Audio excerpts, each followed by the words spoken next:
আসসালামু আলাইকুম রহমতুল্লাহি ওয়া বারাকাতুহু। অত্যন্ত গুরুত্বপূর্ণ একটি ভিডিও নিয়ে আপনাদের মাঝখানে আবারও হাজির হয়ে গেলাম আমি শাকিল খান। তো দেখতে পারতেছেন এখানে ছেলে মেয়ে সবাই মিলেমিশে একেবারে দ্রুত গতিতে তারা ধান কাটতেছে। ঠিক আছে, এই ধানটা কেন কাটতেছে আপনাদেরকে সেটা বলি। যেরকম এখন পহেলা বৈশাখ সব জায়গাতে কিন্তু মেলা বসছে। ঠিক আছে, মেলাতে মানুষ অনেক কিছু কেনাকাটা করে, কিন্তু এমন একটি গ্রামে আজকে আমি আইসা দেখতে পারলাম এখানে ধান কাটার মেলা বসাইছে। এবং যেই ক্ষেতটা যার, ঠিক আছে, সে বলছে যে আমি অন্য কোনো মেলাকে সাপোর্ট করি না। ঠিক আছে, আপনারা কোথাও না গিয়ে আমার এই জমিটাকে আপনারা কাইটা ফেলান। ঠিক আছে, আমি এখানে ধান কাটার মেলা বসায় দিলাম।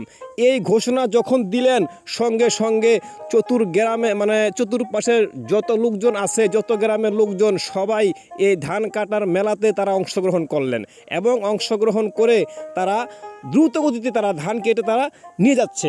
আপনারা দেখতেই পারতেছেন যে কিভাবে তারা ধানগুলি কাটতেছে। ঠিক আছে, যেহেতু এখানে একটা ধান কাটার মেলা বসাইছে এবং যখন এটা ঘোষণা করলো যে ধান কাটার মেলাতে সবাই চলে আসুন, যে যার মতন যেভাবে পারেন আপনারা ধান কেটে নিয়ে যান, তখন সবাই দলবল নির্বিশেষে সবাই এসে নারী পুরুষ সবাই মিলেমিশে তারা ধান কেটে তারা নিয়ে যাচ্ছে। ঠিক আছে, তারা দেখতে পারতেছেন কিভাবে তারা আনন্দের সহিত তারা ধান কাটতেছে এবং যারা ধান কেটে নিয়ে যাচ্ছেন তারাও খুশি যে তারা একেবারেই মাগনা বিনা পয়সায় তারা ধানগুলি, তাজা ধান, টাটকা ধান দেখতে পারতেছেন। এই ধানগুলি একের ধান ছিল। ঠিক আছে, তাদের কোনো টাকা পয়সা দেওয়া লাগতেছে না, তারা সুন্দর মতন ধানগুলি কেটে তারা নিয়ে যাচ্ছে। ঠিক আছে, কেউ হয়তো গরু বাছুরকে খাওয়াবে, কেউ হয়তো এগুলি দিয়েও যে যা মন চায় তাই করবে, কিন্তু কথা হচ্ছে গিয়ে তারা বিনা পয়সায় তারা ধানগুলি পাইলেন এবং তারা এগুলি নিয়ে যাচ্ছেন। ঠিক আছে, যেহেতু মেলা,